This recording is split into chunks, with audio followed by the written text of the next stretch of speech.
For sure. Love that. How in tech, to your point, is definitely augmented intelligence. I love the way you state that. What would you say at the end of the day? Who is the best candidate from your perspective for home dialysis care? Um, so I have this thing where as far as home dialysis, I think so I still practice medicine part-time, so I'm not like out of the box, out of the realm of industry, not industry, but clinical, right? So I still have a CKD clinic where I see a lot of, two, three, four, five, fives.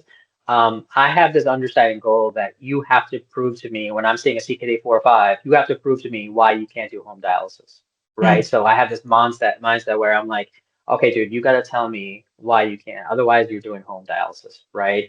I'm big on PD, but I'm like, hey, this is a thing. So I go over in those meetings with these patients. I'm like, okay, so what's your home situation like? Do you have any pets? Do you have where do you live? Do you have family support? I go all over that. What's your insurance like? Are you covered? Do you understand the process? Have you gotten education about dialysis as a whole? So I think for me, everyone should be a considered candidate for home dialysis until proven otherwise. Do you see what I'm mm, saying? it's a Um, powerful. there's a there's a philosophy, and I know you came into nephrology spaces recently, but there used to be a thing called fistula first in nephrology, right? So get a fistula first, right? Not a Hmm. graft, not a catheter, Hmm. fistula first, right? There should be a home dialysis first mentality, right? So that we put patients on home dialysis first and see how we can or cannot.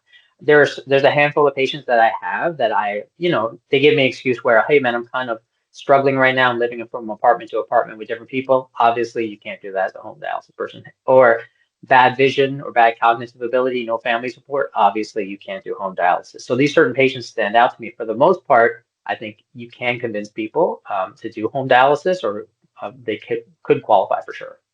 That is such a powerful standpoint that you have because what we've noticed with some of our conversations has been a level of discomfort, frankly, from the nephrologist and maybe even some candidly some pre-profiling of patients and assessments before even entering into some of the education and awareness of those conversations of home modality as an option.